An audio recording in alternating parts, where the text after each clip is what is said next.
130টি পারমাণবিক ক্ষেপণাস্ত্র ছুড়ে ভারতে তাণ্ডবের হুমকি পাকিস্তানের। দিল্লির পানি সন্ত্রাসে দুর্বল হবে কি ইসলামাবাদ? ওয়াশিংটন তেহরান মধ্যস্থতার মধ্যে রাশিয়ার তেল কিনল ইরান। ধরা খাচ্ছে কি ইসরায়েলের ফায়দা তোলার ফাঁদ? ইউক্রেনের সেনা হটিয়ে কার্স অঞ্চল পুনর্দখলের ঘোষণা পুতিনের। দর কষাকষিতে কি বেকায়দায় পড়ছে কিয়েভ? আসসালামু আলাইকুম, দেখছিলেন Bangla vision world news headline. এবারে বিস্তারিত। পেহেলগাঁওয়ে প্রাণঘাতী হামলার জেরে ভারতের জম্মু কাশ্মীরে শুরু হওয়া সন্ত্রাস বিরোধী অভিযান অব্যাহত আছে। শুধু অনন্তনাগ জেলা থেকে আটক করা হয়েছে কমপক্ষে 175 জন সন্দেহভাজনকে। এই ঘটনায় একতরফা অভিযোগ বাদ দিয়ে নিরপেক্ষ তদন্তের দাবি তুলেছে পাকিস্তান। জম্মু কাশ্মীরে যৌথ বাহিনীর ব্যাপক অভিযানের মধ্যেই বোমায় উড়িয়ে দেওয়া হয়েছে আরও এক সন্দেহভাজনের বাড়ি। ওই বাড়ির মালিক ছিলেন পাকিস্তান নিয়ন্ত্রিত আজাদ কাশ্মীরের অধিবাসী ফারুক আহমেদ তাদওয়া। এ নিয়ে 48 ঘন্টায় ধসিয়ে দেওয়া হয়েছে 6 সন্দেহভাজনের বাড়ি। শুরু থেকে হামলার জন্য দ্য রেজিস্ট্যান্স ফ্রন্টকে দায়ী করা হলেও দায় অস্বীকার করে ভারতের বিরুদ্ধে মিথ্যাচারের অভিযোগ তুলেছে বিচ্ছিন্নতাবাদী গোষ্ঠীটি। নেপথ্যে কারা জড়িত তা জানতে নিরপেক্ষ তদন্তের আহ্বান জানিয়েছেন পাকিস্তানের প্রধানমন্ত্রী শাহবাজ শরীফ। স্বচ্ছ তদন্তের জন্য চীন, রাশিয়া অথবা পশ্চিমা কোনো দেশকে দায়িত্ব নেওয়ার আহ্বান জানিয়েছে পাকিস্তান। এদিকে পারমাণবিক হামলায় ভারতে তাণ্ডব চালানোর হুমকি দিয়েছে পাকিস্তান। পারমাণবিক বিস্ফোরকবাহী 130টি ক্ষেপণাস্ত্র ভারতের দিকে তাক করা আছে বলে হুঁশিয়ার করেছেন পাকিস্তানের রেলমন্ত্রী হানিফ আব্বাসি। অন্যদিকে আরব সাগরে ক্ষেপণাস্ত্রের পরীক্ষা চালিয়েছে ভারত। চরম উত্তেজক পরিস্থিতিতে কাশ্মীর সীমান্তে তৃতীয়বারের মতো গোলাগুলি হয়েছে ভারত ও পাকিস্তানের সীমান্তরক্ষীদের। বেপরোয়া হুমকি ধমকির জেরে যে কোনো মুহূর্তে সর্বাত্মক যুদ্ধের ঝুঁকি এড়াতে পারবে কি বৈরী দুই প্রতিবেশী? বিস্তারিত শহীদ আরাফাতের ডেস্ক রিপোর্টে। ভারতকে পারমাণবিক হামলার হুঁশিয়ারি দিল পাকিস্তান। দেশটির রেলমন্ত্রী হানিফ আব্বাসি বলেছেন, ভারতের দিকে 135টি পারমাণবিক ওয়ারহেড যুক্ত মিসাইল তাক করে রেখেছে পাকিস্তান। এতে পেহেলগামে 26 পর্যটক হত্যাকাণ্ড ইস্যুতে দেশ দুটির কূটনৈতিক পরিস্থিতি আরও সংকটের মধ্যে পড়ল। ভারতও যুদ্ধের জন্য প্রস্তুতি নিচ্ছে। দেশ দুটিতে থমথমে পরিস্থিতির মধ্যে আরব সাগরে জাহাজ বিধ্বংসী মিসাইলের সফল পরীক্ষা চালিয়েছে ভারতের নৌবাহিনী। শনিবার এক অনুষ্ঠানে পাকিস্তানের রেলমন্ত্রী হানিফ আব্বাসি বলেন, ভারত সিন্ধু নদের পানি বন্ধ করে দিলে তার যথাযথ জবাব দেবে পাকিস্তান। বলেন, মিলিটারি সরঞ্জাম মিসাইল শুধু দেখানোর জন্য তৈরি করেনি পাকিস্তান, এগুলো সব প্রস্তুত রয়েছে এবং ভারতের দিকে তাক করে রাখা হয়েছে। সর্বাত্মক যুদ্ধের জন্য পাকিস্তান প্রস্তুত বলে মন্তব্য করেন হানিফ আব্বাসি। ভারতের নিরাপত্তা ব্যর্থতার কারণেই পেহেলগামে হামলা হয়েছে বলে দাবি হানিফের। ভারতে কিছু হলেই অকারণে পাকিস্তানের ওপর দায় চাপায় বলেও মন্তব্য করেন তিনি। চিরপ্রতিদ্বন্দ্বী পাকিস্তানের সঙ্গে কূটনৈতিক সম্পর্কের টানাপোড়েনের মধ্যে রবিবার আরব সাগরে ওই জাহাজ বিধ্বংসী মিসাইলের সফল পরীক্ষা চালায় ভারতীয় নৌবাহিনী। এটিকে দেশটির সমুদ্র নিরাপত্তা এবং যুদ্ধ প্রস্তুতির ক্ষেত্রে একটি উল্লেখযোগ্য মাইলফলক বলে মনে করছে ভারতীয় নৌবাহিনী। এনডিটিভির প্রতিবেদনে বলা হয়, এই পরীক্ষাগুলো জম্মু ও কাশ্মীরের পেহেলগাম ইস্যুতে পরিচালিত হয়েছে। পাকিস্তান নৌবাহিনীর আরব সাগরে নির্ধারিত সারফেস টু সারফেস মিসাইল পরীক্ষার আগেই ভারতীয় নৌবাহিনী এই পরীক্ষাগুলো সম্পন্ন করছে। এদিকে তৃতীয় দিনের মতো পাকিস্তান ও ভারতীয় সেনাদের মধ্যে পাল্টাপাল্টি গোলাগুলি হয়েছে। শনিবার গভীর রাতে ভারত নিয়ন্ত্রিত কাশ্মীরের তুতমারি গলি ও রামপুর সেক্টরের বিপরীত দিকে দুই পক্ষের সেনাদের মধ্যে এই গোলাগুলি হয়। এতে থমথমে পরিস্থিতি বিরাজ করছে। দেশ দুটির বর্তমান পরিস্থিতিতে বিশ্লেষকদের শঙ্কা, যে কোনো মুহূর্তে সর্বাত্মক যুদ্ধে জড়াতে পারে তারা। তাতে পারমাণবিক হামলার ঝুঁকি থেকেই যায়। Shahid Arafat, Bangla Vision news desk. গত বছর ছাত্র জনতার অভ্যুত্থানে শেখ হাসিনার ঢাকা থেকে নয়াদিল্লি পালানোর প্রতিশোধ নিতে ভারতের পানি সন্ত্রাসের দগদগে ক্ষত ভোলেননি ফেনীবাসী। একই কায়দায় এবার পাকিস্তানকে শায়েস্তা করার কৌশল প্রয়োগ করেছে ভারত। সতর্ক না করে ঝিলাম নদীতে ছাড়া হয়েছে অতিরিক্ত পানি। এতে আকস্মিক বন্যা দেখা দিয়েছে পাকিস্তানের আজাদ কাশ্মীরে। বিস্তারিত ডেস্ক রিপোর্টে। কাশ্মীরের পেহেলগামে বন্দুকধারীর হামলার ঘটনায় পাকিস্তানের সম্পৃক্ততা রয়েছে বলে অভিযোগ করেছে ভারত। এতে করে দুই পরমাণু শক্তিধর দেশের কূটনৈতিক সম্পর্ক চরম অবনতির দিকে গিয়ে ঠেকেছে। এদিকে পরিস্থিতি এতটাই উত্তপ্ত হয়ে উঠেছে যে দুই দেশ আবারও যে কোনো সময় সংঘাতে জড়িয়ে পড়তে পারে বলে আশঙ্কা তৈরি হয়েছে। এদিকে পেহেলগামের ঘটনার পর ভারতের সস্তা কৌশল আবারও উন্মোচিত হয়েছে বলে অভিযোগ করেছে পাকিস্তান। পাকিস্তানের স্থানীয় সংবাদ মাধ্যম দুনিয়া নিউজের তথ্যমতে দেশটিকে না জানিয়েই হঠাৎ করে ঝিলাম নদীতে পানি ছেড়ে দিয়েছে ভারত। আজাদ কাশ্মীরে নদীর পানির প্রবাহ হঠাৎ বেড়ে যাওয়ায় এলাকায় মাঝারি ধরনের বন্যার আশঙ্কা সৃষ্টি হয়েছে। এতে স্থানীয় বাসিন্দারা আতঙ্কিত হয়ে পড়েছেন। স্থানীয়দেরকে সতর্ক থাকার নির্দেশ দিয়েছে প্রশাসন। এই পরিস্থিতির জন্য নয়াদিল্লিকে দায়ী করে কড়া প্রতিক্রিয়া জানিয়েছে ইসলামাবাদ। আনাদুলু এজেন্সির তথ্য অনুযায়ী ২৬ এপ্রিল আজাদ কাশ্মীরের রাজধানী মুজাফফরবাদের বিভাগীয় প্রশাসন এক সংক্ষিপ্ত বিবৃতিতে জানায়, ভারত ঝিলাম নদীতে স্বাভাবিকের তুলনায় অতিরিক্ত পানি ছাড়ছে, যার ফলে ওই এলাকায় আকস্মিক বন্যার পরিস্থিতি সৃষ্টি হয়েছে। প্রশাসনের মুখপাত্র জানান, ভারতের অতিরিক্ত পানি ছাড়ার কারণে বর্তমানে সেখানে মাঝারি আকারে বন্যার পরিস্থিতি দেখা দিয়েছে। পাকিস্তানের স্থানীয় গণমাধ্যম জানিয়েছে, মুজাফফরবাদের কাছে পানির স্তরে তীব্র বৃদ্ধি লক্ষ্য করা গেছে। পানির এই প্রবাহ ভারত নিয়ন্ত্রিত কাশ্মীরের অনন্তনাগ এলাকা থেকে শুরু হয়ে পাকিস্তানের চাকোঠি সীমান্ত দিয়ে প্রবেশ করছে। ফলে নদী তীরবর্তী মানুষের মধ্যে উৎকণ্ঠা ও আতঙ্ক ছড়িয়ে পড়েছে।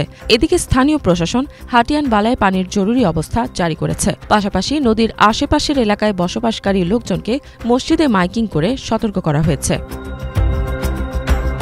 পাকিস্তানের মতে ভারতের সাম্প্রতিক হুমকির পর এটি অনেকটাই প্রত্যাশিত ছিল তাদের কাছে, যেহেতু ভারত ইন্টারন্যাশনাল ওয়াটার ট্রিটি স্থগিত করার কথা বলেছে। ভারতের এই পদক্ষেপকে আন্তর্জাতিক আইন ও পানি চুক্তির গুরুতর লঙ্ঘন হিসেবেও চিহ্নিত করেছে পাকিস্তান। তাদের দাবি, দেশটির জনগণ এখন এই পদক্ষেপের বিরুদ্ধে একতাবদ্ধ হয়েছে। তারা আরও দাবি করে, পানির চুক্তি ৩টি যুদ্ধ ও বহু আঞ্চলিক ঘটনার পরেও টিকে ছিল। তবে পাকিস্তান মনে করছে, ভারত এখন দীর্ঘস্থায়ী চুক্তি থেকে সরে যেতে চাইছে। এদিকে ভারতের আগ্রাসনের বিরুদ্ধে আন্তর্জাতিক আইনের অধীনে কিছু গুরুত্বপূর্ণ ব্যবস্থা গ্রহণ করেছে পাকিস্তানের জাতীয় নিরাপত্তা কমিটি। এছাড়াও ভারত যদি আর কোনো শত্রুতাপূর্ণ পদক্ষেপ গ্রহণ করে, তবে উত্তেজনা আরও বাড়তে পারে বলেও সতর্কতা দেওয়া হয়েছে। পরমাণু শক্তিধর এই দুই দেশের মধ্যে প্রবাহিত সিন্ধু নদেরই একটি উপনদী হল ঝিলাম। এর আগে কাশ্মীরের হামলাকে কেন্দ্র করে পাকিস্তানকে সিন্ধু নদের এক ফোঁটা পানিও না দেওয়ার হুমকি দিয়েছিল ভারত। অপরদিকে পাকিস্তানও তাদের হুঁশিয়ারি দিয়ে বলে, যদি সিন্ধু নদের প্রবাহ বন্ধ করার চেষ্টা করা হয়, তবে এটিকে যুদ্ধ ঘোষণা মনে করে সে অনুযায়ী পদক্ষেপ গ্রহণ করবে তারা। এছাড়া পাকিস্তান পিপলস পার্টি পিপিপির নেতা বিলওয়াল ভুট্টো ভারতকে হুঁশিয়ারি দিয়ে বলেন, সিন্ধুতে হয় পানি বইবে, নয়তো ভারতীয়দের রক্ত। ইফাত জাহান, বাংলাভিশন। প্রতিনিয়ত বিদেশি ষড়যন্ত্রের বিরুদ্ধে লড়াকু ইরান এবার চমক দেখাচ্ছে বিশ্ব কূটনীতির মারপ্যাচে। ওয়াশিংটন তেহরান পরমাণু সমঝোতার তৃতীয় দফা বৈঠকের আগে রাশিয়া থেকে $400 কোটি তেল কেনার চুক্তি করেছে ইরান। দ্বিমুখী কৌশলে মাত করার এই অগ্রযাত্রা থামাতে মরিয়া ইরানের প্রকাশ্য শত্রু ইসরায়েল। পরমাণু সমঝোতা ভেস্তে দিয়ে তেহরানের অগ্রযাত্রার রাশ টেনে ধরতে পারবে কি তেল আবিব ও তার মিত্ররা? হাফিজুল ইসলামের ডেস্ক রিপোর্টে বিস্তারিত। তৃতীয় দফায় ইরান যুক্তরাষ্ট্রের মধ্যকার পরমাণু আলোচনার মাঝেই ভয়াবহ বিস্ফোরণে কেঁপে ওঠে তেহরানের অর্থনৈতিক লাইফলাইন খ্যাত শহীদ রাজাই বন্দর। মধ্যপ্রাচ্যে শক্তি হারানোর ভয়ে বরাবরই ইরান যুক্তরাষ্ট্র সমঝোতার বিরোধিতা করে আসছে ইসরায়েল। এমন পরিস্থিতিতে অনেক নিরাপত্তা বিশ্লেষকের অভিযোগ, বিধ্বংসী এই বিস্ফোরণের পেছনে থাকতে পারে তেল আবিবের হাত। সম্প্রতি রাশিয়ার সাথে $4 বিলিয়ন বিশাল এক তেল চুক্তির ঘোষণা দেয় তেহরান। একদিকে ওয়াশিংটনের সাথে দর কষাকষি, অন্যদিকে বিকল্প শক্তি যোগানোর জন্য মস্কোর সাথে তেল ব্যবসা। ইরানের দ্বিমুখী এই কৌশল ব্যর্থ করতেই কি মরিয়া নেতানিয়াহু? 2015 সালের পরমাণু চুক্তি থেকে যুক্তরাষ্ট্রের বেরিয়ে যাওয়ার পর একেবারে তলানিতে নেমে গিয়েছিল তেহরান ওয়াশিংটন সম্পর্ক। ডোনাল্ড ট্রাম্পের দ্বিতীয়বার ক্ষমতায় আসার পর থেকে বৈরী পরিস্থিতিতে লেগেছে পরিবর্তনের হাওয়া। 26 এপ্রিল ওমানের রাজধানী মাস্কটে বৈঠকে বসেন ইরান যুক্তরাষ্ট্রের প্রতিনিধিরা। বৈঠক শেষে উভয় পক্ষ থেকে জানানো হয়, আলোচনা ছিল ইতিবাচক ও ফলপ্রসূ। ইউরোপের মাটিতে চতুর্থ দফায় অচিরেই বৈঠকে বসার বিষয়ে একমত হয়েছে দুই পক্ষ। ইরান যদি যুক্তরাষ্ট্রের সাথে পরমাণু চুক্তিতে সফল হয়, তাহলে আন্তর্জাতিক মঞ্চে আরও শক্তিশালী হয়ে উঠবে তেহরান। এর পাশাপাশি পশ্চিমা নিষেধাজ্ঞা উপেক্ষা করে অর্থনৈতিক দিক থেকেও এগিয়ে গেলে বিপদে পড়বে ইসরায়েল। রাজধানী তেহরান থেকে 1000 কিলোমিটারের বেশি দূরত্বে অবস্থিত দক্ষিণ উপকূলের শহীদ রাজাই বন্দর ইরানের সবচেয়ে উন্নত কন্টেইনার পোর্ট। বিশ্বের 1/5 তেল পরিবহনের পথ হরমুজ প্রণালীর উত্তর দিকে অবস্থিত বন্দরটি অত্যন্ত গুরুত্বপূর্ণ। এমন একটি পোর্টে এই সংবেদনশীল সময়ে বিস্ফোরণকে অনেকেই কৌশলগত হামলা হিসেবে দেখছেন। তাদের দাবি, ইরানের কূটনৈতিক ও অর্থনৈতিক অগ্রযাত্রা থামিয়ে দেওয়ার লক্ষ্যেই করা হচ্ছে এসব ষড়যন্ত্র। পরমাণু চুক্তি হলে হলে ইরান আবারও পাবে বিশ্ব বাজারে প্রবেশের সুযোগ। একই সাথে রাশিয়ার সঙ্গে শক্তিশালী অর্থনৈতিক বন্ধন তৈরি হলে ভবিষ্যৎ নিয়ে অনেকাংশেই কমবে তেহরানের দুশ্চিন্তা। আপাত পরিস্থিতি ইরানের পক্ষে মনে হলেও পর্দার আড়াল থেকে কাজ করছে বহু পক্ষ। যুক্তরাষ্ট্রের ভেতরে থাকা ইসরায়েলের প্রভাবশালী লবি এবং মার্কিন যুদ্ধপন্থী রাজনীতিকরা বরাবরই ইরানের সঙ্গে সমঝোতার বিরোধী। শক্তিশালী মহলটি ইরানকে চাপে রাখতে সবসময়ই সামরিক উত্তেজনা ব্যবহারের পক্ষে। একইভাবে ইসরায়েলের ভেতরের যুদ্ধবাজ শক্তিগুলো চায় ব্যর্থ হোক ওয়াশিংটন তেহরান চলমান আলোচনা। ইরানের একটি রক্ষণশীল অংশ মনে করে পশ্চিমাদের সঙ্গে যে কোনো ধরনের সমঝোতা দেশের জাতীয় নিরাপত্তার জন্য হুমকি। পরমাণু কর্মসূচি নিয়ে চলমান আলোচনা ব্যর্থ হলে ইরানে সামরিক অভিযান চালাতে পারে যুক্তরাষ্ট্র। অন্যদিকে পশ্চিমা নিষেধাজ্ঞা প্রত্যাহারের নিশ্চয়তা পেলেই সমঝোতায় যাবে তেহরান। তবে কোনোভাবেই নিজেদের পরমাণু কর্মসূচি বা প্রতিরক্ষা ব্যবস্থা নিয়ে আপোষ করবে না খামেনি প্রশাসন। পুরনো মিত্র রাশিয়ার সাথে ব্যবসায়িক জোট ও চীনা ব্লকের সঙ্গে বন্ধনের গভীরতা তেহরানকে করবে অনেকাংশেই স্বনির্ভর। তবে অভ্যন্তরীণ নিরাপত্তা সংকট ও ষড়যন্ত্রের মোকাবেলা করে কতটা দৃঢ় হয়ে টিকে থাকতে পারবে ইরান তার উপর নির্ভর করবে দেশটির ভবিষ্যৎ। হাফিজুল ইসলাম, বাংলা ভিশন। অনুপ্রবেশকারী ইউক্রেনীয় সেনাদের হটিয়ে কার্স্ক অঞ্চল শতভাগ পুনর্দখলের ঘোষণা দিয়েছেন রুশ প্রেসিডেন্ট ভ্লাদিমির পুতিন। হুঁশিয়ারি দিয়েছেন জোরদার হামলায় উচ্ছেদ করা হবে ইউক্রেনের ভলোদিমির জেলেনস্কি সরকারকে। যদিও একে মস্কোর অপপ্রচার বলেছে কিয়েভ। যুদ্ধবন্ধে যুক্তরাষ্ট্রের মধ্যস্থতা প্রক্রিয়া চলাকালে রাশিয়ার এই অর্জনে কি দর কষাকষিতে পিছিয়ে পড়বে ইউক্রেন? হিজল জুবারের ডেস্ক রিপোর্টে বিস্তারিত। অতর্কিত আক্রমণে যে কার্স্ক দখলে নিয়ে রাশিয়াকে চমকে দিয়েছিল ইউক্রেন, কৌশলগত সুবিধা অর্জন করেছিল, দিন শেষে তার দখল ধরে রাখতে পারল না তারা। জোরালো হামলায় ইউক্রেনীয় সেনাদের পিছু হটিয়ে পুরো কার্স্ক পুনর্দখলে নেয়ার কথা জানিয়েছে রাশিয়া। শনিবার জাতির উদ্দেশ্যে দেয়া এক ভাষণে রাশিয়ার প্রেসিডেন্ট ভ্লাদিমির পুতিন জানান, কার্স্ক দখলের চেষ্টা চালিয়ে ইউক্রেন যুদ্ধে যে বাজি ধরেছিল তা পরাস্ত হয়েছে। ওই অঞ্চল বর্তমানে শতভাগ শত্রুমুক্ত। পুতিন বলেন, কার্স্ক পুনর্দখলের মধ্য দিয়ে যুদ্ধে আরও শক্তিশালী অবস্থানে গেল রুশ বাহিনী। এই জয় অন্যান্য রণাঙ্গনেও সেনাদের সুবিধাজনক অবস্থানে নিয়ে যাবে। এর মধ্য দিয়ে ইউক্রেনের প্রেসিডেন্ট ভলোদিমির জেলেনস্কির নব্য নাৎসি সরকারের পতন নিকটবর্তী হয়েছে বলে অভিমত পুতিনের। জাতির উদ্দেশ্যে দেয়া ভাষণে কার্স্ক পুনর্দখলে রুশ বাহিনী যেভাবে লড়াই করেছে তার প্রশংসা করেন পুতিন। একই সাথে ওই অঞ্চলে রুশ সেনাদের কাঁধে কাঁধ মিলিয়ে লড়াই করা উত্তর কোরিয়ার সেনাদেরও ভূয়সী প্রশংসা করেন তিনি। এদিন এক ভার্চুয়াল বৈঠকে পুতিনকে কার্স্ক শতভাগ শত্রুমুক্ত করার খবর দেন chief of the general staff Valery Gerasimov. তিনি জানান, ইউক্রেনীয় সেনাদের দখল থেকে কার্স্কের সর্বশেষ গ্রাম জোরনাল মুক্ত করা হয়েছে। সীমান্তের বাইরে পালিয়ে গেছে ইউক্রেনীয়রা।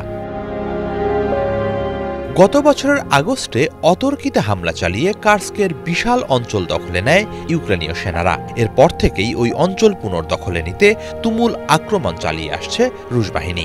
আগস্ট থেকে এখন পর্যন্ত কার্স্কে ইউক্রেন ৭৬,৫০০-র বেশি সেনা হারিয়েছে বলে জানান গেরাসিমভ।